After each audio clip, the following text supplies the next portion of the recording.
मौलवी साहब बोलছে ঠাকুর মশাই দাঁড়ান দাঁড়ান। প্রহিত বলছে মৌলवी সাহেব আপনি কেন আমারে দাঁড়াতে বলেন? আপনার ডিউটি তো ফজরে শেষ হয়ে গিয়েছে, আবার জোহরে আপনার ডিউটি পড়বে, কারণ ইমাম সাহেব ফজরের নামাজ পড়িয়ে দিয়েছে, আবার আপনার জোহরের নামাজে ওকে অংশগ্রহণ করতে হবে। আর আমি সকাল বেলায় বেরিয়েছি বাড়ি বাড়ি পূজা দেব, আমি বাড়ি বাড়ি পূজা দেব, 1 টাকা 2 টাকা করে আমারে দেবে, ওই থেকে আমার কি হবে, সংসারটা চলবে। মৌলवी সাহেব বলছে পূজা দেওয়া হবে না, পূজা দিতে যাওয়া হবে না। বলল তোমাকে একটা জায়গাতে নিয়ে যাব আমি, ওখানে তোমাকে যেতে হবে। প্রহিত বলছে কোথায় যেতে হবে, কোথায় তুমি আমারে নিয়ে যাবে? প্রহিতকে মৌলवी সাহেব বলছে শোনো, অতএব আমি আমাদের গ্রামে ওই যে জায়গাটা দেখতে পাও না, যেটা গ্রামের একটা বাইরে একটি বাগান আছে, বাগানের কাছে একটি গাছ, গাছের পাশে ছোট্ট একটি কুড়ে ঘর আছে, ওই কুড়ে ঘরে একজন বসবাস করে যার নাম ছিল বাকিবিল্লাহ রহমাতুল্লাহ আলাইহি। বলে তোমাকে আমি নিয়ে যাব ওই বাকিবিল্লাহ রহমাতুল্লাহ আলাইহির দরবারে। প্রহিত বলছে বাকিবিল্লাহ তো তোমাদের আল্লাহর ওলি, বাকিবিল্লাহ তো তোমাদের লোক, কারণ বাকিবিল্লাহর কাছে কেন আমি যাব? বলে ওই আল্লাহর ওলি তোমাকে ডাক দিয়েছে, ওই বাকিবিল্লাহ রহমাতুল্লাহ আলাইহি তোমাকে যেন ডাক করেছে, ওখানে তোমাকে যেতে হবে। প্রহিত বলছে দেখো পুরা গ্রামে আমাকে ঘুরতে হবে, প্রতিটি দোকানে যেতে হবে, বাড়ি বাড়ি আমার পূজা দেওয়ার ডিউটি আছে। যদি তোমাদের বাকিবিল্লাহর দরবারে যায় পূজা দেওয়া হবে না, পূজা আমি দিতে পারবো না। সকলে পূজার দিকে তাকিয়ে আছে। মৌলवी সাহেব বলছে না তোমাকে নিয়ে যাব বাকিবিল্লাহর দরবারে। প্রহিত বলছে না আমি পূজা দেওয়ার কাজ সর্বপ্রথম কমপ্লিট করব, অতঃপর বাকিবিল্লাহর দরবারে আমি দেখা করে নেব। মৌলवी সাহেব বলছে না হবে না প্রহিত, আজকে বাড়ি বাড়ি পূজা দিতে দেব না, জোর করে হলো তোমাকে বাকিবিল্লাহ রহমাতুল্লাহ আলাইহির দরবারে আমি তোমাকে নিয়ে যাব। প্রহিত বলছে যাব না, এ বলছে নিয়ে যাব। যাই হোক তাকে আপনার হেঁচড়িয়ে টেনে হাত ধরে আল্লাহর ওলি বাকিবিল্লাহর দরবারে নিয়ে চলে গিয়েছে। আপনার তার দরবারে অনেকগুলো মানুষ বসে আছে, তার অনেকগুলো আপনার পাপকি মুরিদ বিন্দুরা বসে আছে। তারা আপনার মৌলवी সাহেবকে দেখে মুরিদেরা বলছে হুজুর দেখেন একই পাগল হয়ে গিয়েছে, একটা প্রহিতকে ধরে আপনার দরবারে নিয়ে আসছে। বাকিবিল্লাহ রহমাতুল্লাহ আলাইহি মুচকি হাসার পরে বলছে থামো, আমি জীবনকার মতো এর পূজা দেওয়া বন্ধ করে দেব। আর পূজা দেবেন, আর পূজা দেবেন। আল্লাহর ওলি তাকিয়ে ফেলেছে ওই প্রহিতটার দিকে, হাতে টুংটুঙি, এক হাতে ঝুড়ি। বাকিবিল্লাহ বলছে সামনে বসে নিন। সামনে বসে নিয়ে বলছে হুজুর আপনি ডেকেছেন নাকি? বলে হ্যাঁ। বলে কিসের জন্য? আমি তো পূজা দিতে যাব। বাকিবিল্লাহ বলছে পূজা দেওয়ার হবে না, মন্ত্র পড়া হবে না, টুংটুঙি বাজানো হবে না, এইভাবে প্রহিতের বেশাক আর থাকবে না। আমি বাকিবিল্লাহ রহমাতুল্লাহ আলাইহি তোমাকে আজকে একটি কাজ দেব, ওই কাজটা করতে হবে। প্রহিত বলছে আমি মুসলমানদের কাজ কি করে করতে পারবো, কারণ আমি কটা মন্ত্র মুখস্থ করে রেখেছি, বাড়ি বাড়ি পূজা দিই। আর আমি কি করি, দোকান দোকান যাই পূজা দিই, তা থেকে কিছু অর্থ কামাই করি, তা থেকে পরিবার মেনটেন করি।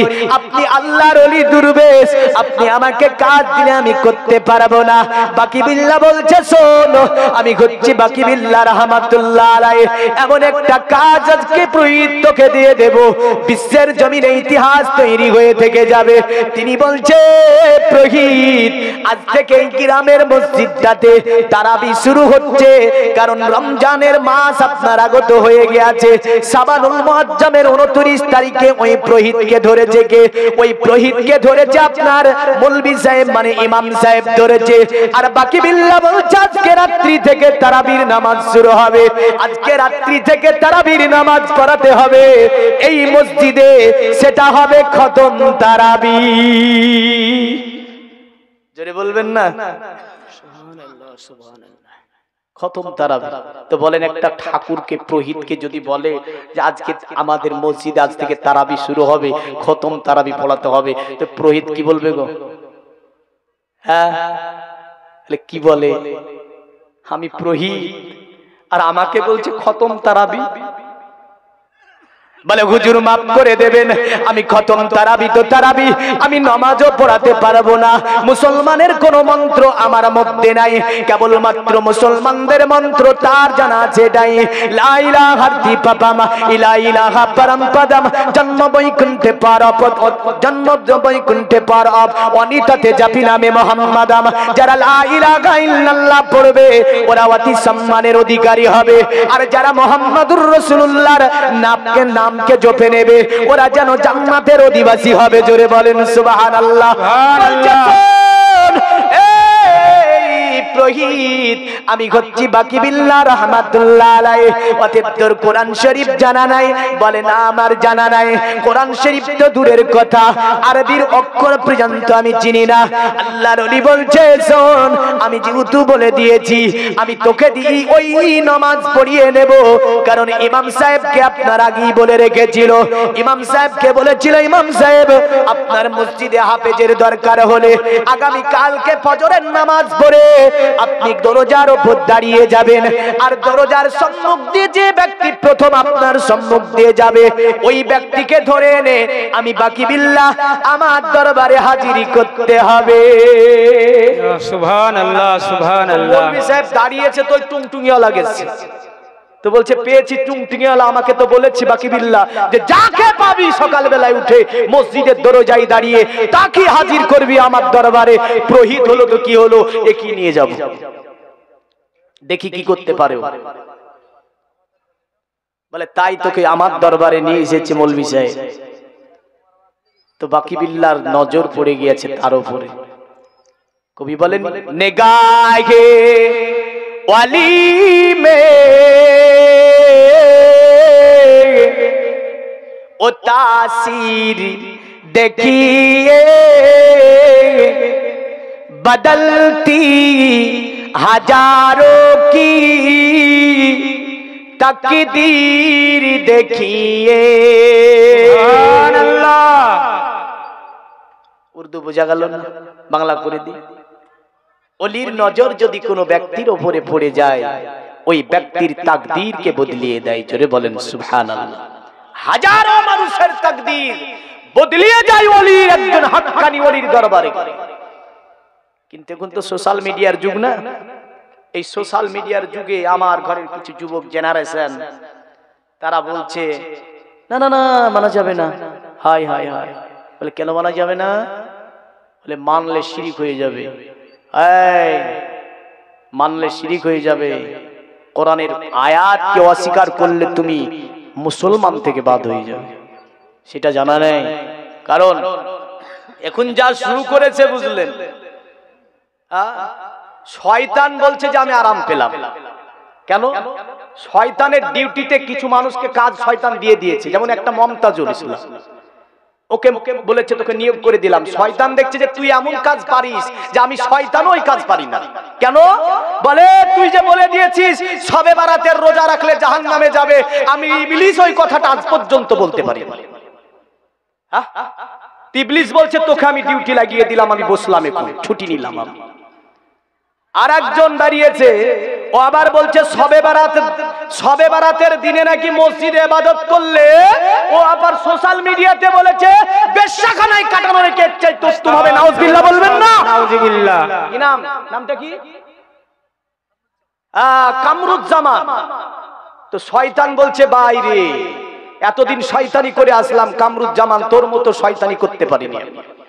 এত বড় কথা আমি শয়তান বলতে পারিনি যে আল্লাহর ঘর মসজিদে ইবাদতের উদ্দেশ্যে কেউ যদি নামাজ পড়ে সেটাকে তুই এমন জায়গার সঙ্গে তুলনা করলি যে আমি ইবলিস শয়তান ওটা করতে পারি নি। তো শয়তান বলছে তোকে আমার ডিউটিটা দিলাম, আমি তোর কাছে হার মানলাম। মানে শয়তানি করাতে এই কামরুজ্জামানের কাছে ইবলিস হার মেরে গেল। আর একজন বেরিয়েছে, ও আবার বলছে আল্লাহ এভাবে পড়েছে তাই বলছে ছাল্লি আলা। ওই যে ব্যঙ্গ করছিল রসুলের দুরুদকে নিয়ে, ভুড়িটা এরকম মোটা, ইয়াসিন নাম, এরকম মোটা ভুড়ি, রসুলের দুরুদকে নিয়ে ব্যঙ্গ করে। তো ইবলিস বলছে রে তোকে একটা এজেন্ট দিয়ে দিলাম আমি। যা। তাহলে কয়েক কটা এজেন্ট যদি ইবলিস দিয়ে দেয়, ইবলিসের কাজ তো সহজ হয়ে গেল না। ইবলিস বলছে আমি এবার বসলাম, তোরা কাজ চালা, কারণ আমার চেয়ে তোরাই আমার এগিয়ে আছিস। তো ইবলিস বলছে যে এদেরকে আমি সামনে দিলাম, আমি পেছনে হলাম। হায় হায় হায় হায় হায়, কোন যুগ চলছে বাপ। সোশ্যাল মিডিয়াতে আমার ঘরের যুবক জেনারেশন যারা, তারা বলছে এগুলোকে মেনে বলছে না না না না না ইবাদত করা যাবে না। তারপরে আবার বলছে রোজা রাখা যাবে না। মা বাপ রোজা রেখেছে, মা বাপের উপরে ফতোয়া দেয় মা বাপকে রোজা রাখা যাবে না, হুজুর বলে দিয়েছে জাহান্নামে যাবে। নাউজুবিল্লাহ। খবরদার এই ফিতনার মধ্যে পড়বেন না। বাকি বিল্লাহ রাহমাতুল্লাহ আলাইহি তিনাকে বসিয়ে নিল পৃথিবীর মুমিন মুসলমান বাকি বিল্লাহ রাহমাতুল্লাহ আলাইহি বলছে প্রহিত আমি বাকি বিল্লাহ রাহমাতুল্লাহ আলাইহি আজকে রাত্রি থেকে তারাবির নামাজ শুরু করতে হবে। এই ব্যাপারে আমি যা দেওয়ার আমি তা তোমাকে শিখিয়ে দেব। প্রহিত অনুনয় বিনয় করে বলছে হুজুর আপনার দরবারে আমি এসেছি, মৌলভী সাহেব জোরপূর্বক ভাবে আমাকে এনেছে, অনেক কাজ বাকি আছে আমার, কারণ আমি একটা প্রহিত, আমি হিন্দু ধর্মের প্রহিত, আমি পূজা করি তারাবি পড়াতে পারবো না। তবুও বলছেন আপনি খতম তারাবি পড়াতে হবে। আল্লাহর ওলি বলছে শোন প্রহিত, তুই বল যে তারাবি পড়াবি নাকি প্রহিতি করবি, কারণ তুই যদি বলিস তারাবি পড়াবো, আমি আল্লাহর ওলি বাকি বিল্লাহ রাহমাতুল্লাহ আলাইহি কথা দিচ্ছি আজকে রাত্রি থেকে মসজিদে তারাবির নামাজ শুরু হবে, আর ওই তারাবির নামাজ তুই পড়াতে পারবি। জোরে বলেন সুবহানাল্লাহ। প্রহিত দেখছে জীবনে অনেক মন্ত্র পড়েছি, মনোঋষি দেখেছি, এমন করে আমি বিভিন্ন মন্ত্র পড়েছি, কিন্তু এই বাকি বিল্লার মধ্যে কি আছে যে আমাকে সে বলে যে এক রাত্রিতে আজকে রাত্রি থেকে আমি নাকি তারাবির নামাজ পড়াতে পারবো। দেখি তো এর মধ্যে কি আছে। বলছে প্রহিত হুজুর বলেন কি করতে হবে। যদি আমি তারাবির নামাজ পড়তে যাই, বাকি বিল্লাহ বলল টুংটুঙি ছেড়ে দিতে হবে, ওই যে পূজা দেওয়া ছেড়ে দিতে হবে। একমাত্র এমন একটা মন্ত্র প্রথমে পাঠ করতে হবে, প্রথমে পবিত্র হতে হবে। বলল হুজুর কি করে পবিত্র হওয়া যায়। বলল গোসল করে নিতে হবে। ওকে গোসল করানো হলো। গোসল করানোর পরে বাকি বিল্লাহ রাহমাতুল্লাহ আলাইহি বলে আমি একটা মন্ত্র বলবো, এবার তুমিও ওই মন্ত্রটা বলবে। প্রহিতকে গোসল করিয়ে এনে বাকি বিল্লাহ রাহমাতুল্লাহ আলাইহি সম্মুখে বসে দেওয়া হলো। এখন আপনার বাকি বিল্লাহ বলছে প্রথম নম্বরে তোমাকে পড়তে হবে তওবা আস্তাগফিরুল্লাহ। পড়ানোর পরে তাকে বলছে পড়তে হবে এমন একটা মন্ত্র, মন্ত্রটি হচ্ছে লা ইলাহা ইল্লাল্লাহ মুহাম্মাদুর রাসূলুল্লাহ, আল্লাহ ভিন্ন কোনো মাবুদ নাই, আর মুহাম্মদ হচ্ছে আল্লাহর রাসূল। এটা অন্তরে বিশ্বাস করতে হবে এবং জবানে পড়তে হবে। জোরে বলেন সুবহানাল্লাহ। ওই প্রহিত বসে বসে বলছে হুজুর অন্তর থেকে পড়ে নিলাম লা ইলাহা ইল্লাল্লাহ, আল্লাহ ছাড়া কোনো উপাস্য নাই, আল্লাহ ছাড়া কোনো মাবুদ নাই, আল্লাহ ছাড়া কেউ দুনিয়াতে ইবাদতের উপযুক্ত নাই। এটা শুধু যে আপনি বলবেন, এটা বাকি বিল্লাহ রাহমাতুল্লাহ আলাইহি তিনি নাকি পড়িয়েছিলেন, নাকি বেদ আছে। বেদের মধ্যে দেখতে গেলে দেখতে পাবেন ইল্লা কুরবাতিল্লাল্লাহ তিল্লাল্লাহ, ইল্লাল্লাহ জিকির ছাড়া পৃথিবীর জমিনে আর কোনো জিকির হতে পারে না। ইল্লাল্লাহ জিকির ছাড়া পৃথিবীতে আর অন্য কোনো জিকির হতে পারে না। তোরা যদি জিকির করতে চাস এক আল্লাহ জিকির করে নে, যদি বাঁচতে চাস এক আল্লাহ জিকির করে নে, কারণ পৃথিবীতে সর্বোত্তম জিকির যেটা, সেটার নাম হচ্ছে আল্লাহ জিকির। হাদিস শরীফ দেখতে গেলে দেখা যায় রাসূলুল্লাহ এভাবে বলেছেন আফজালুজ জিকরে কালেমা লা ইলাহা ইল্লাল্লাহ মুহাম্মাদুর রাসূলুল্লাহ সাল্লাল্লাহু আলাইহি ওয়াসাল্লাম। পৃথিবীর জমিনে সর্বোত্তম জিকিরের নাম হচ্ছে লা ইলাহা ইল্লাল্লাহ, লা ইলাহা ইল্লাল্লাহ, লা ইলাহা ইল্লাল্লাহ। এই লা ইলাহা ইল্লাল্লাহ মুহাম্মাদুর রাসূলুল্লাহ সাল্লাল্লাহু আলাইহি সাল্লামের উপরে আর কোন জিকির দেখা যায় না। জোরে বলেন সুবহানাল্লাহ। তাই বেদ বলল ইল্লা কুরবাতিল্লাল্লাহ তিল্লাল্লাহ, পৃথিবীতে ইল্লাল্লাহ জিকির অতি উত্তম জিকির। এই জিকিরটা কি করতে হবে? জোরে বলেন সুবহানাল্লাহ। শুধু তাই বলে নাই, বেদ বলল শোন, আর মুহাম্মাদের নামকে যে ব্যক্তি জপে নিতে পারবে ওই ব্যক্তি যেন আল্লাহর জান্নাতে প্রবেশ করে যাবে। সুবহানাল্লাহ সুবহানাল্লাহ। তো বলছে বাকি বিল্লাহ এটা পড়তে হবে এবার খালিস মনে। এটা তো আমরাও পড়ি না গো, পড়ি না? পড়ি। কিন্তু আমার ঘরের যুবক, আমার ঘরের মুসলিম, আমার ঘরের পুরুষ ও নারী যদি এই কলেমাটা সঠিক করে পড়তে বলা যায় ৯৫টা মানুষ সঠিক করে পড়তে পারবে না। ঠিক বলছি না ভুল? ৯৫টা। একদিন আমি ভগীরথপুর দিয়ে চলে আসছি, তো আমাকে একটা ঘোষ দেখতে পেয়েছি। ঘোষ দেখতে পেয়ে কি বলছে জানেন? লা ইলাহা, ওইভাবে পড়ছে। আমাকে দেখে ওটাকে নিয়ে একটু ব্যঙ্গমূলক করছে এই কলেমাটাকে। ও পুরোটা কি পড়লো কিন্তু, যে লা ইলাহা ইল্লাল্লাহ মুহাম্মাদুর রাসূলুল্লাহ। আমি বললাম ব্যঙ্গ করতে হলো তো নবীর নাম জপলি, তু আল্লাহর নাম জপলি, জপলো না? আর এই আল্লাহর নাম যদি আমরা সঠিক করে বলতেই না পারি, এই মন্ত্রটা যদি সঠিক করে পড়তেই না পারি, বলেন আমাদের অবস্থা কি হবে গো? খারাপ হবে না? হবে না? বেদের মধ্যে তাই বলছে, শুনে রেখে দে, একমাত্র ইল্লাল্লাহ জিকির করতে হবে। তাই তারা আরেকটা জায়গায় বলল, হোতার বিন্দ্র ঘোতার বিন্দ্র মহাশ্রিন্দ্রব আল্লাহ জিষ্টাম শিষ্টাম পুণ্য ব্রাহ্মণাম আল্লাম আল্লাহ রাসূল মুহাম্মদ রাকাম বরস আল্লাহ আল্লাম আতলাং বুকমে কামাল্লাহ বুকাম ইল্লা কিলার দিকাম। তারা বলল এক আল্লাহকে মানতে হবে। আল্লাহ যিনি হন তার কোনো অতীতার সঙ্গে সমতুল্য কারো করা যায় না, আল্লাহর সমকক্ষ কাউকে করা যায় না। আল্লাহ যিনি হন তিনি আল্লাহই হন, আল্লাহ যিনি হন তিনি আল্লাহই হন। তারা বলল আল্লাহ রাসূল মুহাম্মদ রাকাম, আল্লাহ রাসূল মুহাম্মদ অতি বরণীয় নবী, তাকে মানতে হবে, তাকে জানতে হবে। বরসল্লাহ আল্লাহ, আল্লাহ হচ্ছে অব্যয় অক্ষয়, আল্লাহ বরসল্লাহ আল্লাহ, আল্লাহই হচ্ছে আল্লাহ। কারণ আল্লাহর কখনো দ্বিতীয় হয় না, আল্লাহর কখনো তৃতীয় হয় না, আল্লাহর কখনো চতুর্থ হয় না, আল্লাহর কখনো পঞ্চম হয় না, আল্লাহর কখনো ষষ্ঠম হয় না। আল্লাহ যিনি হয় তিনি এক হয়, তার দ্বিতীয় হয় না। জোরে বলেন সুবহানাল্লাহ। তারা বলল আতলাং বুকমে কাম আল্লাহ বুকাম ইল্লা কিলার দিকাম। আল্লাহ যিনি হয় তিনি অব্যয় অক্ষয়, নিরঞ্জন নিরাকার, ওয়াহদা গুলা শারিক। আল্লাহকে অঙ্কন করা সম্ভব নয়, আল্লাহকে কখনো আপনার আকারে আনা সম্ভব নয়, আল্লাহর মূর্তি তৈরি করা সম্ভব নয়। আল্লাহ যিনি হন তিনি নিরাকার, অতএব তিনি এমন সত্তা যাকে আকারে আনা সম্ভব হবে না।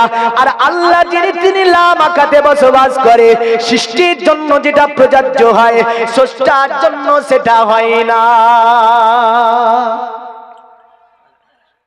তো বলছে বাকি বিল্লাহ বলছে এটা তোমাকে পড়তে হবে কি থেকে? অন্তর থেকে। তো ওই পুরোহিত পড়ে নিচ্ছে, কারণ পুরোহিতকে হেদায়েত আল্লাহ দিয়েছে। জোরে বলেন সুবহানাল্লাহ। হেদায়েত কে দিয়েছে? আল্লাহ। কিন্তু হেদায়েত ওসিলা ছাড়া দেয় না। না দেয় গো? যারা বলেছে ওসিলা মানা হারাম, ওসিলা মারা হারাম, তো তুই হলি কি করে রে? বাপ মায়ের ওসিলাতে সন্তান হয়, ঠিক বলছি না?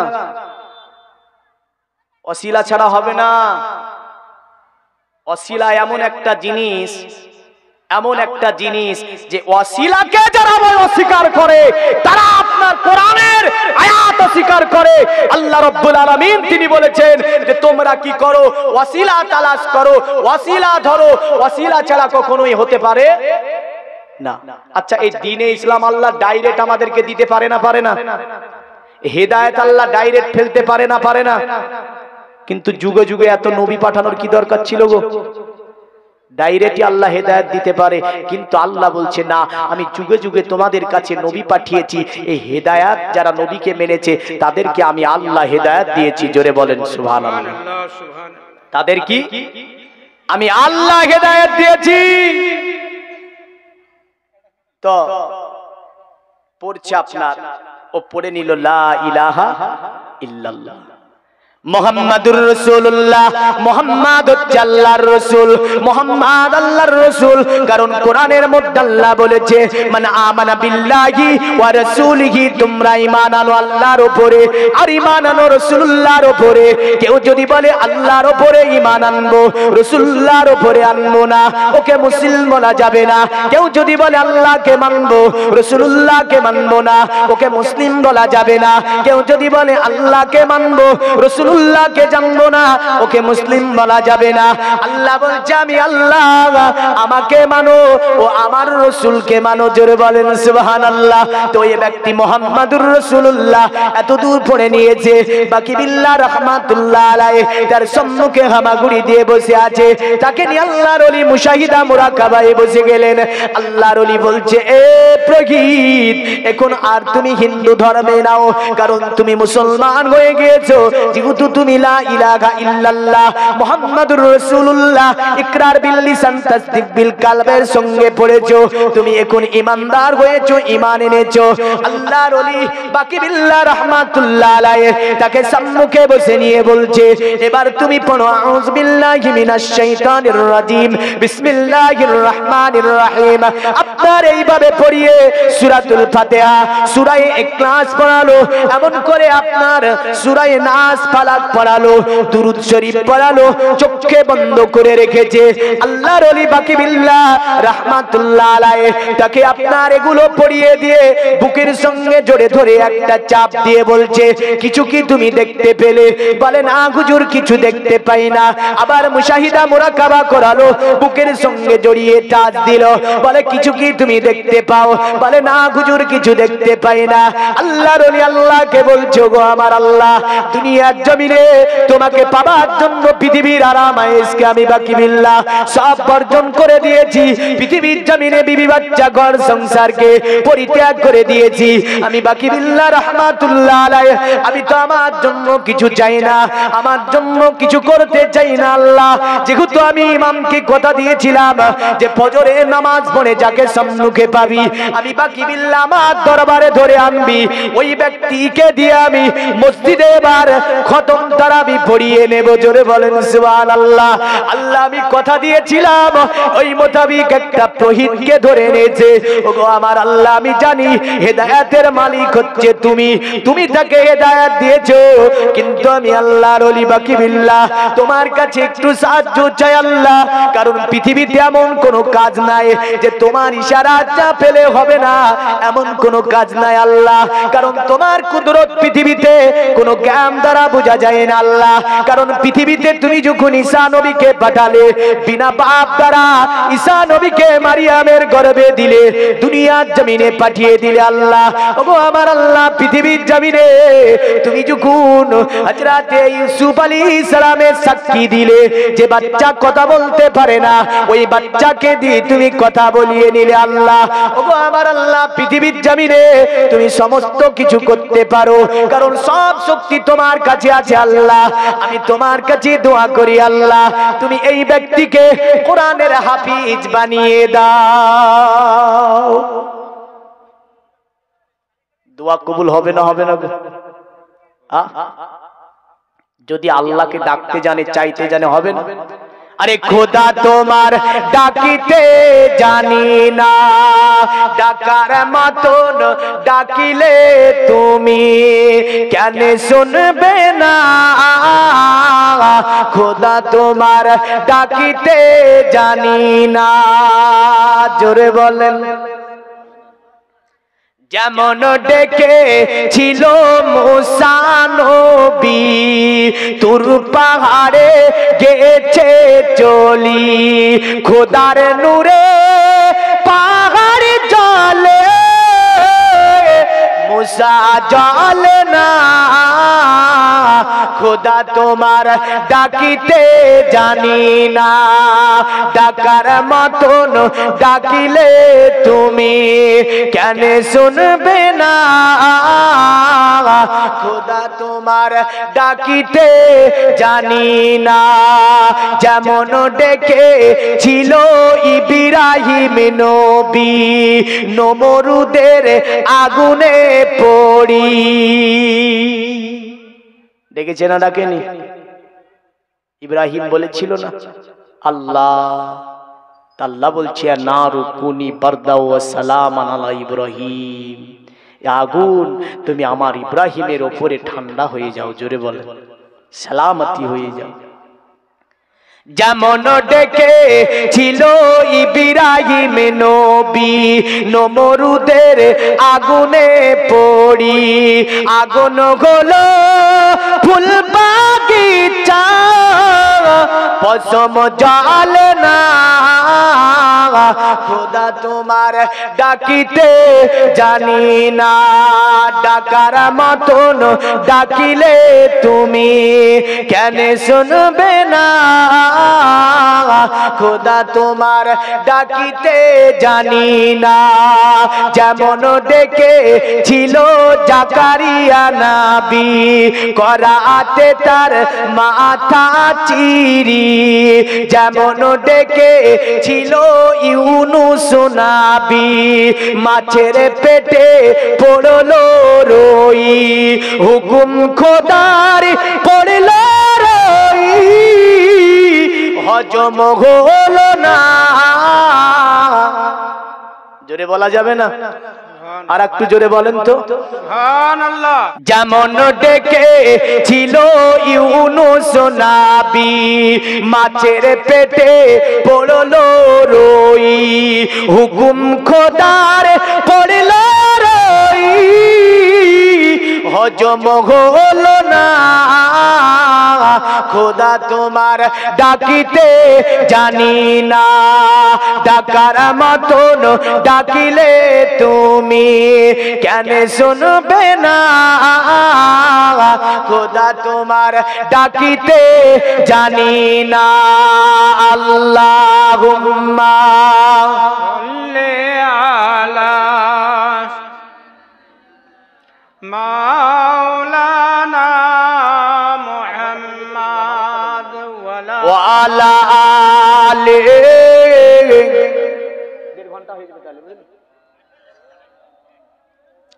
মাওলানা পৃথিবীর মুমিন মুসলমান বাকি বিল্লাহ রাহমাতুল্লাহ আলাইহি আল্লাহর কাছে দোয়া করে দিয়েছে তৃতীয়বার মুশাহিদা মুরাকাবায় নিয়ে বসে গেলেন বুকের সঙ্গে ধরে নিলেন আল্লাহর কাছে চাইলেন দোয়া আমার আল্লাহ ওই প্রগীতকে পড়া 30 পারা কোরআনের হাফিজ বানিয়ে দিল ওলির দরবার এটা ওলির আপনার পাওয়ার এটা জগতের মুমিন মুসলমান মনে রেখে দেবেন তাই আপনার বেদের মধ্যে বলেছে শুনে রেখে দে পৃথিবীর জমিনটা যখন অন্ধকারে আচ্ছন্নিত হয়ে যাবে শয়তান যখন পৃথিবীতে রাজত্ব করবে এই কথাটা আপনার ভারতবর্ষের প্রাচীন একটি কিতাবটির নাম হচ্ছে মহাভারত মহাভারত সনাতন ধর্মের একটি কিতাব কারণ হিন্দু ধর্মে যারা আপনার ফলো করে চলে এই মহাভারতের মধ্যে বলেছে কালক্রমে বিষ্ণু যশেতে নামেতে ব্রাহ্মণ সম্বল নগরেতে জন্ম লইবেন তখন মহাবীর্য মহাবুদ্ধি কলকিতার ঘরে জন্মিবে যথাকালে দেবকার জাতরে পৃথিবীর মুমিন মুসলমান পৃথিবীটা যখন অন্ধকারে আচ্ছন্নিত হয়ে যাবে চতুর্দিকে যখন আপনার আল্লাহ জিকির বলে কিছু থাকবে না এক আল্লাহ আছে বলে কেউ বিশ্বাস করবে না আল্লাহ জিকির দুনিয়াতে বন্ধ হয়ে যাবে 360টি মাবুদের উপাসনা করবে মানুষ সেরা শিরক বেদাত নিয়ে আপনার সর্বময় নিমজ্জিত থাকবে সেই সময়তে আল্লাহ পাক দুনিয়ার জমিনে পুরোহিতরা বলছে দুনিয়ার জমিনে বিষ্ণু যশের ঘরে এমন একটা জায়গাতে মরুভূমির এলাকাতে এমন একজন মানবকে দুনিয়াতে পাঠিয়ে দেবে এমন একজন মানবকে দুনিয়াতে পাঠিয়ে দেবে ওই মানবটা দুনিয়াতে আসবে আসার পরে দুনিয়াকে লাইট দেবে সমগ্র পৃথিবীকে আলোকিত করবে সমগ্র পৃথিবীকে লাইট দিয়ে দেবে মানুষকে মানুষ হিসাবে যিনি প্রতিষ্ঠিত করবে পৃথিবীকে যিনি বাসযোগ্য করে তুলবে পৃথিবীকে একে অপরের সম্মান যিনি বুঝিয়ে দেবে বাপ মায়ের সম্মান যিনি বুঝাবে এমন করে সন্তান হয়ে মায়ের সঙ্গে আচরণ বাবার সঙ্গে আচরণ ভাই ভাইয়ের সঙ্গে আচরণ পাড়া প্রতিবেশী কেমন করে আচরণ সমস্ত কিছু যিনি শিখাবে তারা বলছে যিনি আসবে বিষ্ণু যশের ঘরে মানে কোথায় আসবে বলছে একটা ব্রাহ্ম গোত্রে তিনি আসবে ব্রাহ্মণ শব্দটি হচ্ছে সংস্কৃতি শব্দ যদি বেদ থেকে এর মানে করতে যান এই সংজ্ঞাটার ডেফিনিশনটা এই হবে বেদে বলছে ব্রাহ্মণ তারা যারা পৃথিবীর জমিনে আল্লাহর ইবাদতে নিজেকে মনোনিবেশন করলো পৃথিবীতে তারাই হবে ব্রাহ্মণ কিন্তু আমাদের আপনার সনাতন ধর্মে ব্রাহ্মণ বলে একটা জাতি আছে বুঝলেন ওটা খুব সম্মানীয় জাতি আর ব্রাহ্মণ তাকেই বলা হয় পৃথিবীতে যারা আল্লাহর ইবাদতে নিজেকে মনোনিবেশন করবে নিজের জীবনটাকে আল্লাহর ইবাদতে কাটিয়ে দেবে ওই ব্যক্তি হচ্ছে পৃথিবীতে ব্রাহ্মণ এটা বেদে বলেছে ব্রাহ্মণের সংজ্ঞা, কিন্তু এখন তো তা নাই, আর না আছে তা নাই। কারণ এমন কিছু মন্ত্র আছে বেদে যে যদি পড়া হয় তোরা রেগে যাবে নিজে নিজে। ওই যে বললাম না, আল্লাহর ছবি আঁকা যায় না, মূর্তি তৈরি করা যায় না। ওরা মানবে গো? মানবে? মানবে না। নতুন কথা করে পেয়েছে, আমাদের পুরোহিতরা কোনোদিন বলেনি টুংটুঙ্গি বাজিয়েছে আর ফলমূল নিয়েছে আর আর খা খা খা, আর খারে না রে খা, খাবে না তো ও খা, শেষের দিকে বেগের মধ্যে নিয়ে বাড়ি গেছে। হ্যাঁ, ব্যবসা বন্ধ হয়ে যায়। জগতের মুমিন মুসলমান তো তারা বলছে ব্রাহ্মণের সংজ্ঞা।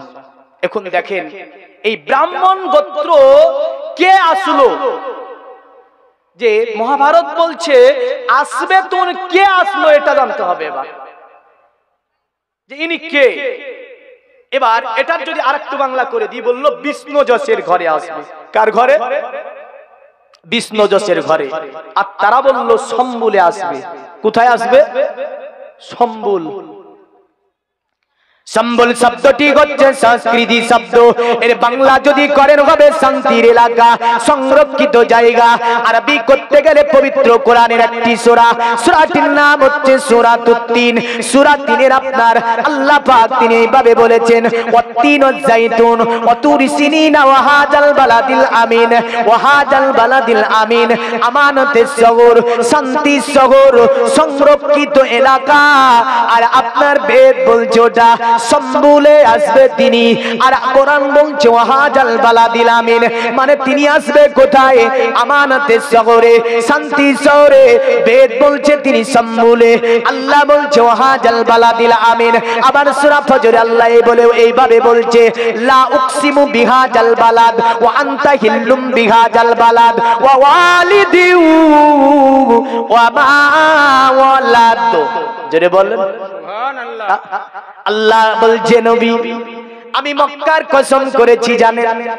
আল্লাহ বলছে, আমার নবী বলছে আল্লাহ মক্কার কসম আপনি করেছেন জানি আমি, কারণ মক্কাতে আপনার কাবা ঘর আছে, যার কারণে আপনি কসম করেছেন। আল্লাহ বলছেন না গো নবী, কাবা ঘরের জন্য কসম করি না। আমার নবী বলছো গো আল্লাহ, তাহলে কাবার মধ্যে একটা পাথর আছে, পাথরটির নাম হচ্ছে আজরে আসওয়াদ পাথর, এই পাথরের জন্য কসম করেছে। আল্লাহ বলছে না গো নবী, না, পাথরের জন্য কসম করি না। আমার নবী বলছে আল্লাহ, তাহলে মক্কাতে তোমার আরাফাতের ময়দান আছে, যার কারণে তুমি কসম করেছো। আল্লাহ বলছে না গো নবী, না, আরাফাতের ময়দানের জন্য আমি আল্লাহ পাক কসম করি না। আমার নবী আল্লাহকে বলছো গো আমার আল্লাহ, তাহলে মক্কাতে তোমার ওই যে দুটি পাহাড়, একটার নাম সাফা, দ্বিতীয়টির নাম হচ্ছে মারওয়া, এই সাফা এবং মারওয়া পাহাড়ের জন্য কসম করেছো। আল্লাহ বলছে না গো নবী, না, সাফা মারওয়া পাহাড়ের জন্য আমি আল্লাহ পাক কসম করি না। আমার আল্লাহ নবী বলছে আল্লাহ, তাহলে তুমি মক্কার কসম কেন করেছো? আল্লাহ বলছে লা উকসিমু বিহাজাল বালাদ ওয়া আনতা হিল্লুম বিহাজাল বালাদ ওয়া ওয়ালিদি ওয়া মা ওয়ালাদ।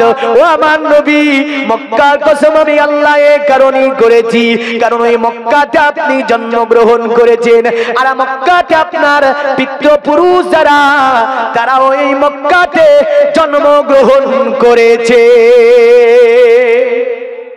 আরো জোরে বলেন সুবহানাল্লাহ। আর এখন নাকি নবীর জন্মই খুঁজে পাইনি, তো বলছে মিলাদুন নবী করা যাবে না, নবীর আগমন দিন করা যাবে না, ও কোরআন হাদিসে কিছুই নাই। সূরা ফজরে কে বলছে কেন আল্লাহ, যে ওই মক্কাতে আপনি জন্ম নিয়েছেন, আপনার পিতৃপুরুষেরা জন্ম নিয়েছে, এই কারণে আমি আল্লাহ মক্কার কসম করেছি। জোরে বলেন সুবহানাল্লাহ সুবহানাল্লাহ। তো তারা বলল সম্বুলে আসবে, বিষ্ণু যশের মানেটা আপনাকে করে যায়। বিষ্ণু যশ শব্দটি হচ্ছে সংস্কৃতি শব্দ, বিষ্ণু যশের যদি বাংলা করা হয় অর্থ দাঁড়াবে কি জানেন? বিষ্ণু যশের যদি বাংলা করা হয়, বিষ্ণু যশের বাংলা হবে আপনার আল্লাহর দাস, আল্লাহর আপনার বান্দা বা আল্লাহর গোলাম। বিষ্ণু যশ শব্দটি যদি আল্লাহর গোলাম হয়, আল্লাহর দাস হয়, বিষ্ণু যশের যদি আরবি করা হয়, অর্থ দাঁড়াবে আব্দুল্লাহ, মানে তিনি আব্দুল্লাহর ঘরে ওই ব্যক্তিটা আসবে। জোরে বলেন সুবহানাল্লাহ।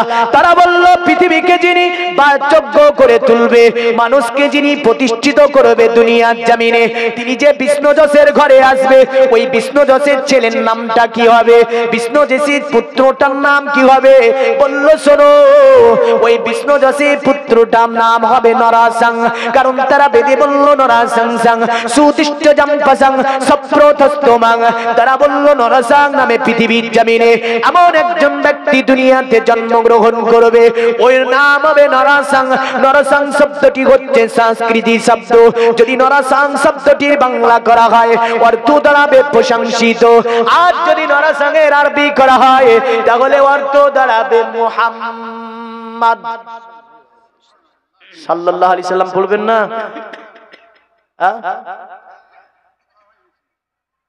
অর্থ কি হবে? মুহাম্মদ। তো এখানে বলল বিষ্ণু যশ আর নরাসং। বাবার নাম হবে বিষ্ণু যশ, যিনি অন্ধকারকে দূরভূত করবে, দুনিয়ার অন্ধকারকে যিনি দূরভূত করবে, পৃথিবীকে যিনি বাসযোগ্য করে তুলবে, মানুষকে মানব হিসাবে যিনি প্রতিষ্ঠিত করবে, তিনি হচ্ছেন নরাসং, বিষ্ণু যশের ছেলে। সুবহানাল্লাহ বলেন। হ্যাঁ, তো বলছে পণ্ডিত, ওগো পণ্ডিত, পরিচয় তো দিলেন, সম্বলে আসবে। অর্থগুলো বাংলা করে দিচ্ছ, ওগুলো মুখস্থ থাকলে হবে, এগুলা মুখস্থ থাকবে না আপনাদের। বলল সম্বলে আসবে, বাবার নাম হবে বিষ্ণু যশ, আর ওনার নাম হবে নরাসং। ওগো পণ্ডিত, দয়া করে বলবে, তুমি গ্রামের শহরের নাম বললে সম্বল, বাবার নাম বললে তুমি বিষ্ণু যশ, ছেলেটির নাম হবে যিনি দুনিয়াকে আলো দেবে, অন্ধকারকে যিনি দূরভূত করবে, ওনার নাম হবে অতএব নরাসং। তাহলে ওনার মা কে হবে? ওনার মায়ের নামটা কি হবে? বলল শোন, ওনার মায়ের নামটাও তোদেরকে বলে যায়, কারণ ওই মহিলাটা বড় ভাগ্যবতী হবে, ওই মহিলাটা বড় অতএব আদর্শবান হবে। কারণ নারী যারা হবে তারা আদর্শবানী হওয়া যায়, পুরুষ যারা হবে ওরা আদর্শবানী হওয়া যায়। আমাদের সমাজে মনে করেছে পুরুষেরা যে আমরা হয়তো চাকরি পরে ঘুরবো আর মেয়েরা পোশাক পরবে। আছে না নাই গো? নাই? ওটা নাকি আধুনিক সভ্যতা। আমাদের পরিবারের স্টাইলটা কেমন জানেন তো? ছেলেরা চাকরি মানে ওই আন্দাজ যাকে বলছে, ওটা পরে শুধু রাস্তা রাস্তা গায়ে একটা গিয়েও মনে জোটে না, কোনো পোশাক নাই, রাস্তা রাস্তা ঘুরে শরীয়ত কি বলেছে ব্যাপারে এটা জানতে হবে না? হবে না? জানতে হবে।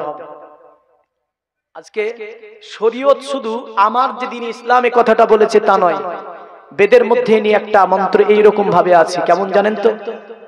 অদং তসব্বে মপ্রি সনাতং পদকো হরো মাতে কসফলো কদসন্তসারি ব্রহ্ম ভুবিত।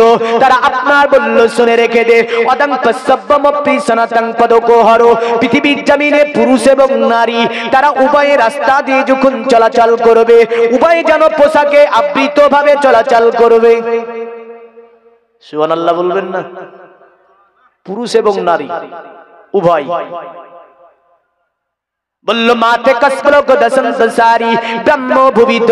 পণ্ডিতকে যখন জিজ্ঞাসা করেছিল, গো পণ্ডিত আপনি বললেন পুরুষ এবং নারী যখন রাস্তাতে চলাফেরা করবে উভয়ে অতএব পোশাকে আবৃত হবে, পুরুষ কত দূর পড়বে, নারী কত দূর পড়বে? বলল শোন, নারী কত দূর পড়বে? মাতে কসফলো কদসন্তসারি ব্রহ্ম ভুবিত, মা অত দূর পড়বে, নারী অত দূর পড়বে। নারী যারা হবে তাদের মাথার তালু থেকে নিয়ে পায়ের তালু পর্যন্ত যেন পোশাকে আবৃত হবে। নারী যারা হবে তারা রাস্তাতে যখন চলাফেরা করবে তাদের চলন হবে সংযমী, তারা যখন চলবে পা যুগলের দিকে তাকিয়ে তাকিয়ে চলবে, কদমগুলো আস্তে আস্তে ঘুরে চলে চলে চলে বলবে। আজ যে নারী এর বিপরীত ধীরে ধীরে ঘিরে ধীরে রাস্তাতে চলবে, কারণ হরিণের মতো ইদিক উদিক ঘুরে ঘুরে দেখবে। আর যার চলনে অন্য পুরুষ আকৃষ্ট হবে, বেদ বলছে পৃথিবীর জমিনে ওটা নারী নয়, ওটা হচ্ছে দ্রুত শগুনের মতো, ওটা নারী নয়, ওই নারীটা হচ্ছে ধূর্ত শগুন। কারণ মা কে হবে বলে মাতে কাসলাকা দাসান্ত সারি ব্রহ্মভূবিত। আর মা যিনি হবে, নারী যিনি হবে, মহিলা যিনি হবে, সে পোশাকে আবৃত ভাবে সংযমী চলাফেরা করবে, ওটাই হবে পৃথিবীতে নারী। জোরে বলেন সুবহানাল্লাহ। এটাই তো আমার ইসলামও বলেছে না বলেনি? এটাও আমার ইসলাম বলেছে। তাহলে আমাদেরকে পোশাক কতদূর পরতে হবে? একটা পুরুষ হালকম থেকে নিয়ে সাতরে আওরাত হচ্ছে হাঁটুর নিচ পর্যন্ত। হাঁটুর নিচ পর্যন্ত একটা পুরুষের এটা সাতরে আওরাত। বিনা কারণে বের করতে পারবে না। কিন্তু আমরা ভেবে নিয়েছি যে পুরুষ মানে পোশাক পরতেই হয় না। কিছু কিছু ভেবেছে না? ভাবেনি? ভেবে নিয়েছি। তো যাই হোক, দেখেন আমাদের পোশাক পরেই চলতে হবে, কিন্তু আমাদের মুখ চোখ পা ঢেকে নয়। আর নারী যারা হবে তাদের মাথার তালু থেকে নিয়ে পায়ের তালু পর্যন্ত ঢেকে চলাফেরা করতে হবে। জোরে বলেন সুবহানাল্লাহ। একবার দুরুদে পাক আল্লাহুম্মা সাল্লি আলা সাইয়্যিদিনা মাওলানা মুহাম্মদ আলা আলি সাইয়্যিদিনা মাওলানা মুহাম্মদ। দুই সাথীকে পাশেতে নিয়ে হাই আরামে আছো নিঝুম নিরালায়, সারা দাও রাসূলুল্লাহ ডাকে যে আশিক তোমার। একটু নবীকে ডাক দি, ইয়া রাসূলুল্লাহ ইয়া হাবিবাল্লাহ ইয়া রাসূলুল্লাহ ইয়া হাবিবাল্লাহ। নূরেতে উজ্জ্বল চেহারা তোমার, দেখিলে হারাম দুজখেরই না। তুমি কবে দিবে এ মুলাকাত, দিদার দাও আমারে ইয়া রাসূলুল্লাহ ইয়া হাবিবাল্লাহ। জোরে বলেন সুবহানাল্লাহ। সুবহানাল্লাহ। পৃথিবীর মুমিন মুসলমান তারা বলল বাবের নাম বলেছি, গ্রামের নাম তোমাদেরকে বলে দিয়েছি, এবার মায়ের নাম। তারা বলল শুনে রেখে দাও, ওই মহিলাটার নাম হবে হামসুমাতাং। আপনার এইভাবে মন্ত্রটা আছে, হামসুমাতাং সুমাতাং মাতুরি বিবো, মানে ওই মহিলাটার নাম হবে সুমতি। সুমতি শব্দের যদি বাংলা করা হয় অর্থ দাঁড়াবে আপনার সুন্দরী। সুমতি শব্দের যদি বাংলা করা হয় অর্থ দাঁড়াবে চরিত্রবান। সুমতি শব্দের যদি বাংলা করা হয় অর্থ দাঁড়াবে আপনার কি মাধুর্য। যদি আপনার এর আরবি করা হয় অর্থ দাঁড়াবে আমেনা। সুবহানাল্লাহ সুবহানাল্লাহ। মায়ের নাম হবে সুমতি। পৃথিবীর জমিনে ইনি মানুষকে মানব হিসাবে প্রতিষ্ঠিত করেছে না করেনি? ইনি কে? মুহাম্মদুর রাসূলুল্লাহ সাল্লাল্লাহু আলাইহি ওয়াসাল্লাম। এবার দেখেন মানুষকে মানুষ হিসেবে প্রতিষ্ঠিত করতে গেলে কি করা লাগে আর কি মানে পরিশ্রম দিতে হয়। আমরা অনেকেই বলি দিনের দাওয়াত দাও, বলে না গো, দিনের দাওয়াত দাও। আচ্ছা, দিনের দাওয়াত দিতে গেলে দিনের দাওয়াতের প্রথম মন্ত্রটাই হচ্ছে লা ইলাহা ইল্লাল্লাহ মুহাম্মাদুর রাসূলুল্লাহ সাল্লাল্লাহু আলাইহি সাল্লাম।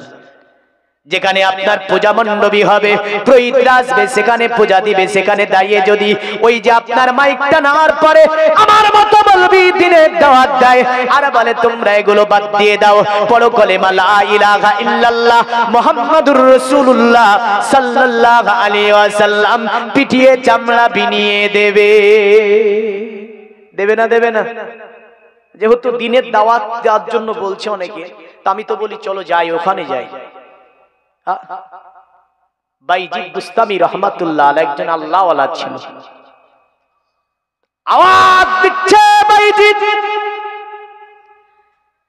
সানার গির্জার মধ্যে একাধিক মানুষ রয়েছে, যেখানে শত শত পুরোহিত এসেছে, পূজা হবে।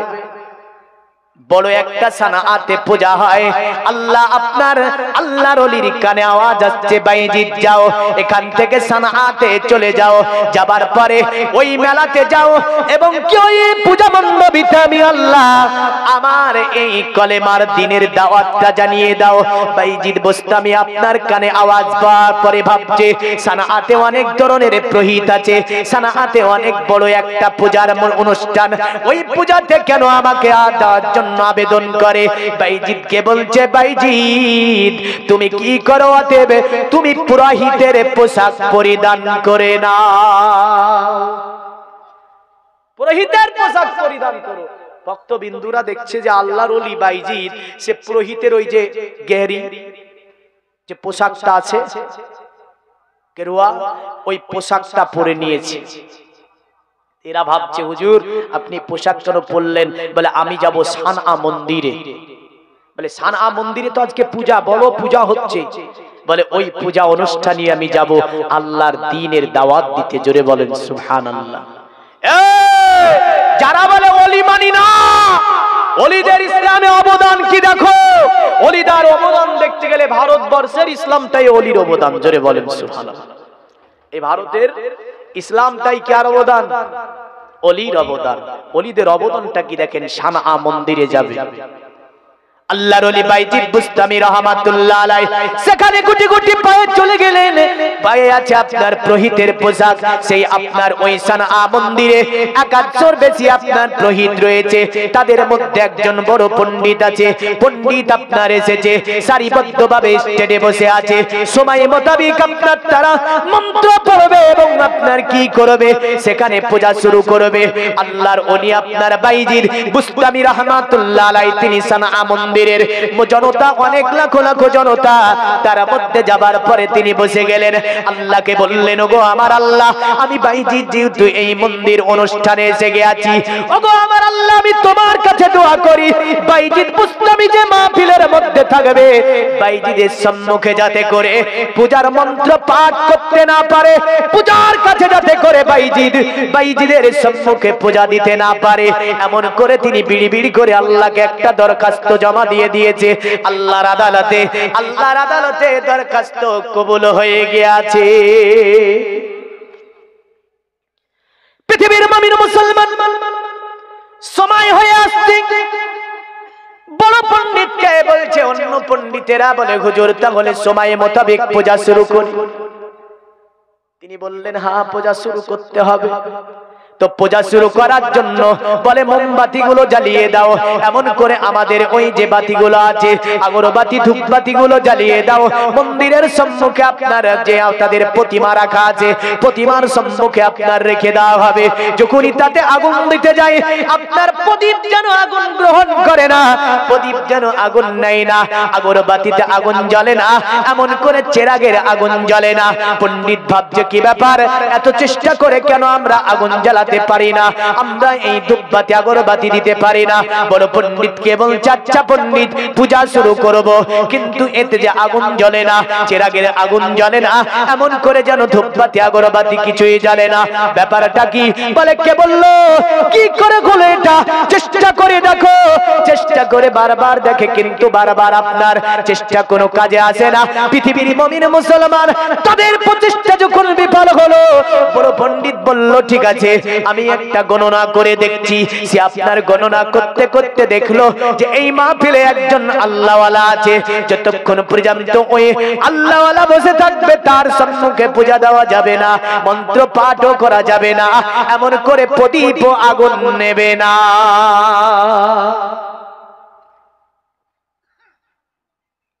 তো বলছে, থামো। স্টেজের উপরে দাঁড়ালো, জনতার মধ্যে এলান করে, শোনো জনতা, এই জনতার মধ্যে উম্মতে মুহাম্মাদি কে আছে দয়া করে বলবে। আল্লাহর কসম দিয়ে বলছি, ওই মুহাম্মাদের কসম দিয়ে বলছি, যদি কেউ থাকো দাঁড়িয়ে যাবে, একটু দাঁড়িয়ে যাবে। আল্লাহর ওলি বাইজিদ বুস্তামি রাহমাতুল্লাহ আলাইহি জনগণের মধ্যে নিচের দিকে মুখ করে তিনি যেন আল্লাহর কাছে বিড়বিড় করছেন, আল্লাহর জিকির আজকার করছেন। সেখানে পাশের মানুষেরা ভাবছে হয়তো কোথাকার পণ্ডিত হবে, ছোটখাটো পণ্ডিত আমাদের এখানে এসে বসে আছে। কিন্তু বাইজিদ বুস্তামি তার উপরে যখন আল্লাহর কসম দিয়েছে, রাসূলের কসম দিয়েছে, তিনার কানে আওয়াজ গিয়ে গিয়েছে, তিনি সঙ্গে সঙ্গে দাঁড়িয়ে গেলেন। বড় পণ্ডিত বলছে, শোন, যে ব্যক্তি মাহফিলে বসার কারণে মোমবাতিতে আগুন দিতে পারিস না, চেরাগ জ্বালাতে পারিস না, ওই ব্যক্তিকে যদি মারিস মারতেও পারবি না। না পারা যাবে? পারা যাবে না, কারণ তাদের কাছে আধ্যাত্মিক শক্তি এত বেশি আছে, আমার আল্লাহ এত ক্ষমতা আধ্যাত্মিক ভাবে তাদেরকে দিয়েছে যে তারা পৃথিবীর জমিনে একজন আক্কানি ওলি যদি রাস্তা দিয়ে চলতে শুরু করে দেয়, যদি আপনার তারা চলন্ত পানিকে হুকুম করে, আল্লাহর হুকুমে দাঁড়িয়ে যাবে। কারণ আল্লাহ বলেছে আমি যার হয়ে যাব ও আমার হয়ে যাবে, অতএব যে আমার হবে আর যে ব্যক্তি আমাকে জপবে আমিও তার হয়ে যাব। আর আমি আল্লাহ যখন কারো হয়ে যাব, পৃথিবীর সব সৃষ্টিগুলো তার গোলাম স্বীকার করবে, কারণ আমি আল্লাহ যেহেতু তার হয়ে গেছি। পৃথিবীর জমিনে কেউ যদি বলে মৌলভী সাহেব এর কোরআন থেকে কি আপনি কোনো একটা রেফারেন্স দিতে পারবেন, চলুন একটা রেফারেন্স দেওয়ার পরে আবার আপনাকে ঘটনায় নিয়ে আসছি। পবিত্র কোরআন সূরাটির নাম হচ্ছে সূরাতুন নামাল। কি নাম? সূরা নামাল। নামলুন শব্দের অর্থ হচ্ছে পিপিলিকা। কি গো? পিপিলিকার নামে একটা সূরার নামকরণ করা হয়েছে, যেমন মৌমাছির নামে একটা সূরার নামকরণ করা হয়েছে সূরাতুন নাহাল। নাহলুন শব্দের অর্থ হচ্ছে মৌমাছি। আচ্ছা, গভীরে পোকার নামে কোন সূরার নামকরণ করা হয়েছে জানেন? মনে মনে তো ভাবছেন কোরআন শরীফ পড়াতে জানি না, মৌলভী সাহেব কি গায় রে? হ্যাঁ, গভীরা পোকার আরবি কি? মুখান্নাসাতুন, মানে হচ্ছে গোবরা পোকা। এই মুখান্নাসাতুন নামে কোন সূরা নাজিল হয় নি, কিন্তু মৌমাছির নামে সূরা নাজিল হয়েছে। আজকে যারা এখানে বসেছে এসেছে তারা মৌমাছির মতো, আর যারা শুধু বাজার ঘুরে পালিয়েছে ওরা হচ্ছে গোবরা পোকার মতো। খারাপ বললাম গো? রাগ করেন না। তো যাই হোক, সূরাটির নাম হচ্ছে সূরা নামাল। এই নামালের মধ্যে আপনার আল্লাহ নবী সুলাইমান যখন এই কথা বলেছিল, ক্বালা ইয়া আইয়ুহাল মালাউ আইয়াকুম ইয়াতিনি বিআরশিহা ক্বাবলা আয়াতুনি মুসলিমিন। এ আমার সম্প্রদায়, আমার অতএব সহচরেরা, বিলকিস রানীর সিংহাসনটি সাবা শহর থেকে কে আনতে পারবে? একটা জিন দাঁড়িয়ে গেল। পবিত্র কোরআনে এইভাবে আল্লাহ পাক বলেছে, ক্বালা ইফরিতুম মিনাল জিন্নি আনা আতিকা ক্বাবলা আন তাকুমা মিন মাকামিকা ওয়া ইন্নী আলাইহি লাকাবিউন আমিন। জিনটা দাঁড়িয়ে বলছে, সুলাইমান, ওই সাবার রানী বিলকিসের সিংহাসন আপনার দরবারে আমি আনয়ন করে দেব, এই শক্তি আমার আছে। আল্লাহর নবী সুলাইমান নারাজ হয়ে গেলেন। নবী সুলাইমান তিনি নারাজ এই কারণেই হলেন কারণ তিনি বলেছিলেন, তুই শক্তির অহংকার দেখাস, শক্তির গৌরব দেখাস, বল কতটা সময় লাগবে? বলল, সাবার রানী বিলকিস আপনার দরবারে আসার পূর্বেই সিংহাসন হাজিরি হয়ে যাবে। সুবহানাল্লাহ বলতে হবে না এখানে? আমি বলতে বলেছি নাকি? এখানে যেখানে বলতে বলছি সেখানে বলছেন না। একটা জিন বেয়াদবি করেছিল এখানে। এখানে তাফসীরের মধ্যে লেখা আছে একটা খাবিশ জিন ছিল। তো এই জিনটা বলেছিল এই শক্তি আমার আছে। তো সুলাইমান আলাইহিস সালাম বলল, এর পূর্বে কে আনতে পারবে? কোরআন বলছে, ক্বালাল্লাযী ইনদাহু ইলমুম মিনাল কিতাবি আনা আতিকা বিহি ক্বাবলা ইয়ারতাদ্দা ইলাইকা তারফুকা ফালাম্মা রাআহু মুস্তাকিরান ইনদাহু ক্বালা হাযা মিন ফাজিলি রাব্বি। জোরে বলেন সুবহানাল্লাহ। একটা মানুষ দাঁড়িয়ে গেল, ওই মানুষটা দাঁড়িয়ে গিয়ে বলল, নবী সুলাইমান, ওই সাবার রানী বিলকিসের সিংহাসন আপনার দরবারে আমি আনয়ন করে দেব। আপনার জিজ্ঞাসা করলো কতটা সময় লাগবে, বলল সাবার রানী বিলকিসের সিংহাসন আমার আনতে আপনার চোখের পাজাল ফেলতে যতটা সময় লাগবে, তার পূর্বেই সিংহাসন আপনার দরবারে এসে হাজির হয়ে যাবে। জোরে বলেন সুবহানাল্লাহ। এই কথা বলতে না বলতে সিংহাসনটি হাজির হয়ে গেল। কোরআন বলছে ফালাম্মা রাআ, সঙ্গে সঙ্গে সিংহাসনটি যেন আল্লাহর নবী সুলাইমান আলাইহিস সালাম দেখতে পেলেন। তিনি বললেন ক্বালা হাযা মিন ফাজলি রাব্বি, এটা আমার আল্লাহ পাকের ফাজল কারাম যে সাবার রানী বিলকিসের 7 দরজায় তালাবন্ধ সিংহাসন তোমার অতএব এইভাবে এসে গেল। আল্লাহর নবী সুলাইমানের দরবারে এই সিংহাসনটি যিনি এনেছিলেন তার নাম ছিল আল্লাহর ওলি আসিফ বিন বারখিয়া। জোরে বলবেন না সুবহানাল্লাহ। কি নাম ছিল? আসিফ বিন বারখিয়া। বলেন এই আসিফ বিন বারখিয়া যদি এক পাঝালে 7 দরজাতে তালাবন্ধ সিংহাসন এনে হাজির করে দিতে পারে, এর পূর্বে এইরকম আসিফ বিন বারখিয়া যদি রাস্তায় চলতে চলতে বহন্ত দরিয়াকে থেমে যা বলে, থামবে না? থামবে না। এইরকম আসিফ বিন বারখিয়া জঙ্গলের মধ্যে যেতে যেতে বাঘকে যদি বলে, রে হিংস্র বাঘ, তুই আমার এই বোঝটা বাড়ি পৌঁছে দিয়ে আয়, বলেন তো পৌঁছাবে কি পৌঁছাবে না? এইরকম আসিফ বিন বারখিয়া রাস্তা দিয়ে চলতে চলতে যদি কোথাও আগুন জ্বলতে থাকে, আল্লাহর নাম করে যদি আগুনে হাত দিয়ে দেয়, আগুন তাকে জ্বালাবে না। না জ্বালাবে? জ্বালাবে না। এইরকম আপনার আল্লাহর ওলি আপনার কে ছিল? বাইজিদ বুস্তামি রাহমাতুল্লাহ আলাইহি। বাইজিদ বুস্তামি রাহমাতুল্লাহ আলাইহিকে মারার জন্য সকলে রেডি হয়ে গেছে। আল্লাহর ওলি বাইজিদ বুস্তামিকে মারার জন্য রেডি হয়েছে। বড় পণ্ডিত বলল, মারিস না রে, একে মারতে পারবি না, কারণ এর কাছে এমন আধ্যাত্মিক শক্তি আছে, এই সাধারণ কোনো মানুষ নয়।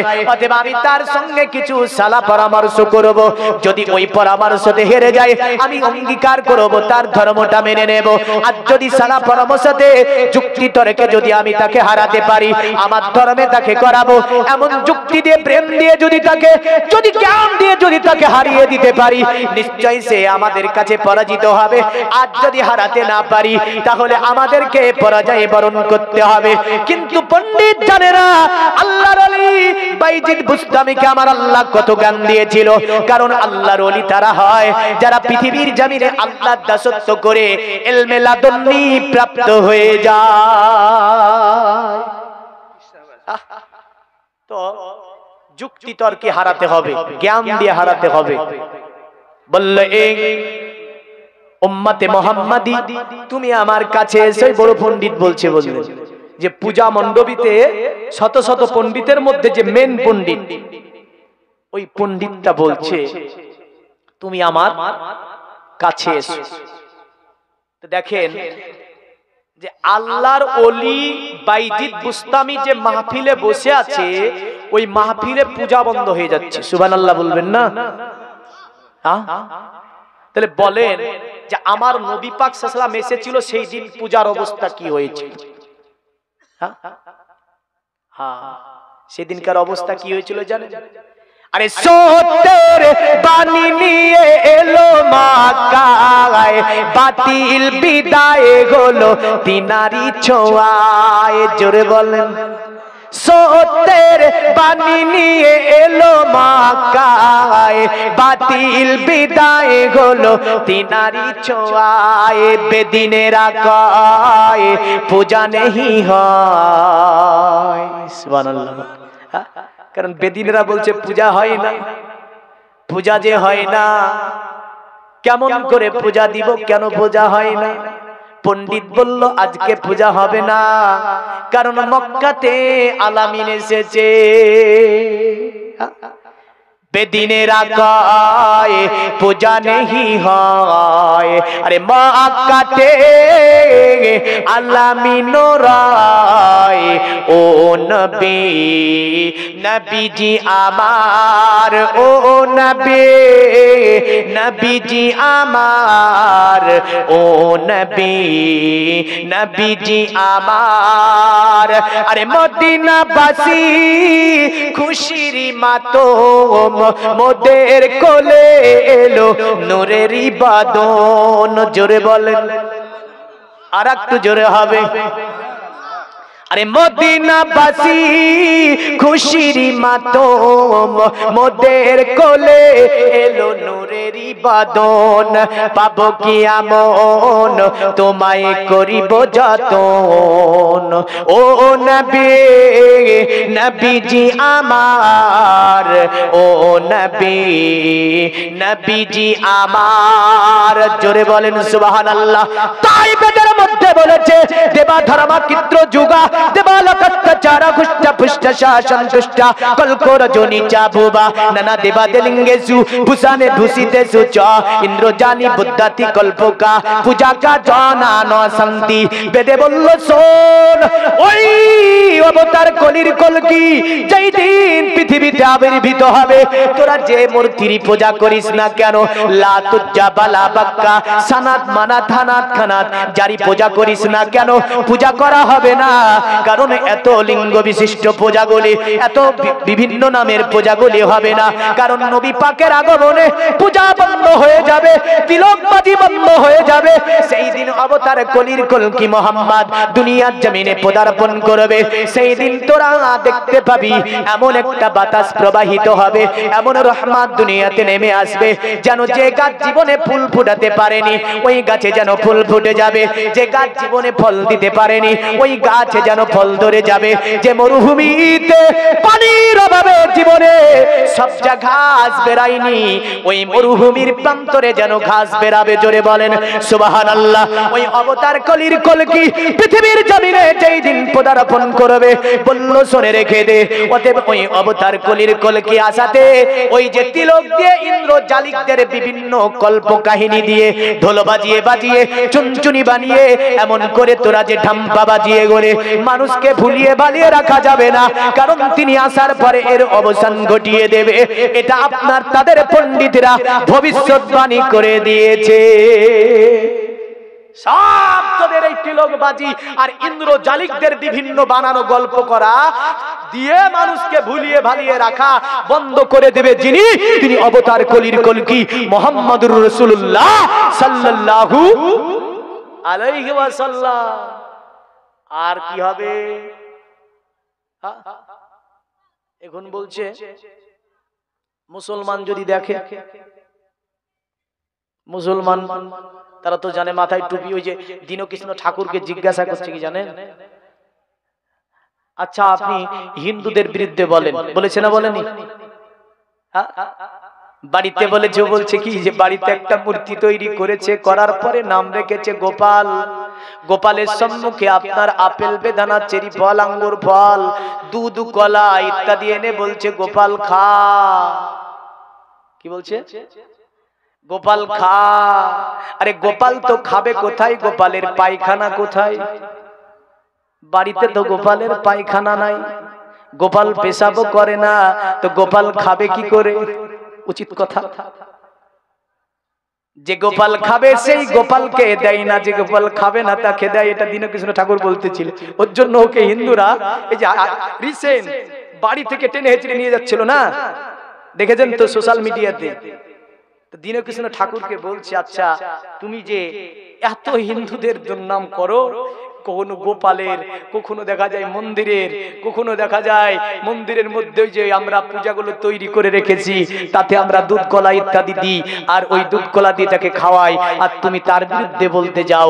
আচ্ছা বলো, তুমি মুসলমানের বিরুদ্ধে বলো না কেন? তো দীনকৃষ্ণ ঠাকুর বলেছিল জবাবে যে আমার চোখে মুসলমান পড়েই না, আমি মুসলমানই তো দেখিনি, তো তাদের বিরুদ্ধে বলবো কি করে? তো বলছে হায় হায় এত মুসলিম, তো তুমি মুসলিম দেখোনি? বলে মুসলিম কোথায়? আমার নজরে মুসলিম পড়েন। মানে মুসলিমের যে আচার আখলাক চরিত্র আদর্শ রাসূল দিয়েছেন, কোরআন হাদিস দিয়েছে, সেটাই বলতে চেয়েছিল। ওই রকম আদর্শের মুসলিম আমার চোখে পড়ে, তাই আমি মুসলিম বিরুদ্ধেও বলি। তাহলে বোঝা যাচ্ছে যে আমাদের যে আদর্শ রাসূল দিয়ে গিয়েছেন ওই আদর্শ আমরা মানতে পারি না, পেরেছি? আমি বলে যাচ্ছি, নামাজ বাদ দেবেন না, যতটা পারবেন নামাজ কায়েম করবেন। নামাজ ছাড়া কোনো পরিত্রাণ নাই। মহিলাদেরকে বলে যাচ্ছি, অবশ্যই নামাজ পড়তে হবে, মেয়ে হোক আর ছেলে হোক, উভয় কি এই নামাজ আদা করতে হবে। তা আমি বলতেছিলাম যেটা, যে পৃথিবীর জমিনটাকে যিনি সুস্থ করে তুলবে, শান্তি বজায় রাখবে, তিনি হচ্ছেন মুহাম্মদ। জোরে বলেন। রাস্তা দিয়ে চলি দেখতে পাওয়া যায়, মুসলিম যদি দেখে আপনার টিটকারি মারে, মাথায় যদি টুপি থাকে আপনার টিটকারি মারে, মুখে যদি দাড়ি থাকে দেখতে পেলে কিছু যুবক তেরের মধ্য থেকে বলে, চাচা পাটের কি দাম ছিল না, বিক্রয় কেন করেননি? পৃথিবীর মুমিন মুসলমান, আপনার কি লজ্জা হয়নি? পৃথিবীতে আজকে আপনি উত্তম জাতি, কোরআন আপনার কাছে আছে, হাদিস আপনার কাছে আছে, সব মন্ত্রগুলি আমাদের কাছে আছে, কিন্তু আমরা কোন জায়গায় পিছিয়ে দেখতে যদি যাই, কখনো আমাদেরকে বলে শোনো ভারত থেকে তাড়িয়ে দেব, কখনো বলে আমার রাষ্ট্র, কখনো বলে এই মসজিদে নামাজ পড়তে দেব না, এটা নাকি আমাদের মসজিদ ছিল। রিসেন্ট আপনার আমি বলতে চাই, রিসেন্ট যে আপনার মসজিদটি মালদা সরজমিনে, এই মসজিদটাকে বললো আদিনা মন্দির, এটা মসজিদ নয়, কিন্তু ওটা হচ্ছে আদিনা আমাদের মুসলমানদের মসজিদ। এমন করে আকসাকে নিয়ে আমরা দীর্ঘ 200 বছরের ইতিহাসে দেখতে পাই, আল আকসা মসজিদ স্থাপিত করলো যিনি, তার নাম নবী সুলাইমান আলা নবীনা আলাইহিস সালাম। কখনো ইহুদিরা এসে বলল এটা আমাদের গির্জা, কখনো আপনার খ্রিস্টানেরা এসে বলল এটা আমাদের গির্জা, কখনো আপনার বেঈমান বেদিনেরা বলল এটা আমাদের গির্জা, আমাদের মন্দির।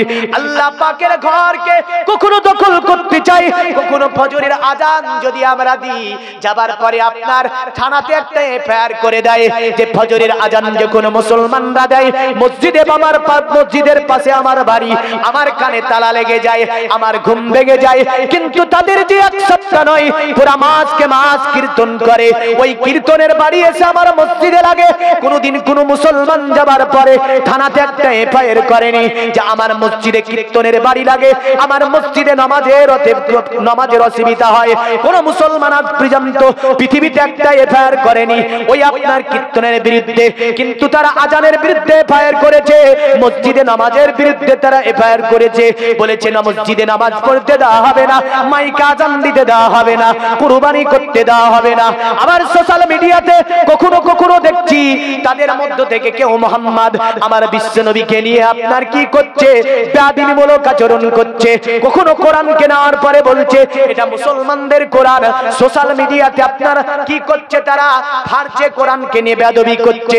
আজ পর্যন্ত কেউ দেখাতে পারবে মুসলমান একটা যুবক আপনার বেদকে হাতে নিয়েছে, ছিঁড়ে ছিঁড়ে আগুনে ফেলছে আর বলছে এই যে তোদের বেদকে পুড়িয়ে দিলাম, এমন কোন ভিডিও আপনার এখনো ইউটিউবের মধ্যে আপলোড করেনি কোন মুসলমান।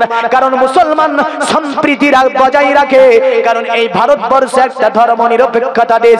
এই দেশের বুকে আপনার যারা মুসলিম তারা ভেবেছে আপন আপন ধর্ম আপন আপন কাছে, পাশে মন্দির আছে পূজা করবে, পাশে মসজিদ আছে নামাজ পড়বে, এটাই তো ভারতের সম্প্রীতি, একাই তো সম্প্রীতি বলে। কিন্তু ওরাই সম্প্রীতি নষ্ট করে, আবার মুসলমানকে উঠে বলে এরাই হচ্ছে ভারতের জমিনে সন্ত্রাস। বলেছে না বলেনি? বলেছে। কিন্তু তাদের বেদের মধ্যে বলছে শোন, অথতে সংভবিষ্যন্তি মনংসি বিসাদানিবে বাসুদেবঙ্গরা গাতি পুণ্য বন্দনির স্পৃশাম পৌরজন পদানংবে অতিস্কিলাজ্জুসা। তারা বলল শুনে রেখে দে, মুহাম্মদ রাসূলুল্লাহর কদমে চলে যাবি, মুহাম্মদকে ধরে নিবি, নবী যা বলেছে মেনে নিবি, কারণ তার সংস্পর্শে গেলে পৃথিবীর জমিনে শান্তি কায়েম হবে। পৃথিবীতে যিনি শান্তি প্রতিষ্ঠিত করেছে তিনি হচ্ছে আব্দুল্লাহর ছেলে মুহাম্মদুর রাসূলুল্লাহ। নারায়ে তাকবীর, নারায়ে রিসালাত, নারায়ে রিসালাত, মাসলাক আলা হযরত সৈয়দ তাহাজুল ইসলাম সাহেব আল হুসাইনি আল মাজিদি, জিন্দাবাদ। বাসুমাটি, হুগলি মেজ হুজুরের দরবার শরীফ, জিন্দাবাদ। জিন্দাবাদ। নারায়ে তাকবীর, নারায়ে রিসালাত, ইয়া রাসূলুল্লাহ, মাসলাকে আলা হযরত, জিন্দাবাদ। আচ্ছা বসে যান, বসে যান। এক হুজুর যেহেতু এসে গিয়েছে, আমি যেটা বলতেছিলাম, এই ভারত নয়, পৃথিবীতে যিনি শান্তি কায়েম করেছে তিনি আব্দুল্লাহর ছেলে মুহাম্মদ সাল্লাল্লাহু আলাইহি সাল্লাম। যিনি সম্প্রীতি শিখিয়েছেন তিনি আব্দুল্লাহর ছেলে মুহাম্মদ সাল্লাল্লাহু আলাইহি সাল্লাম। যিনি শান্তির বার্তা দিয়েছেন তিনি আব্দুল্লাহর ছেলে মুহাম্মদ সাল্লাল্লাহু আলাইহি সাল্লাম। ইসলাম কোনোদিন কারো প্রতি অত্যাচার করেনি, অন্যায় করেনি, অবিচার করেনি। যদি ইসলাম অন্যায়, অবিচার, অত্যাচার করত, জেনে রাখতেন ভারতবর্ষের সরজমিনে জুতো সেলাই করা একটা মানুষ পাওয়া যেত না। না যেত গো? যেত। কিন্তু ভারত একটা সম্প্রীতির দেশ। আমি ওই ব্যক্তিগুলোকে বলছি যারা পশুর ন্যায় ব্যবহার করেছে আমার রসুলকে নিয়ে, যারা পশুর ন্যায় ব্যবহার করেছে কোরআনের সাথে, তাদেরকে নিয়ে বলেছি আমি। কারণ আমরা হচ্ছি রসুলের উম্মাত। দেখেন তো বাইজিদ বোস্তামি রহমাতুল্লাহ আলাইহির ঘটনা আমি শেষ করতে পারিনি।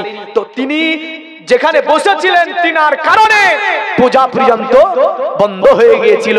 তো বেদ বলছে নবী যেদিন আসবে সেই দিনও পূজা বন্ধ হয়ে যাবে, কারণ সেই দিন পূজা দেওয়া যাবে যাবে না।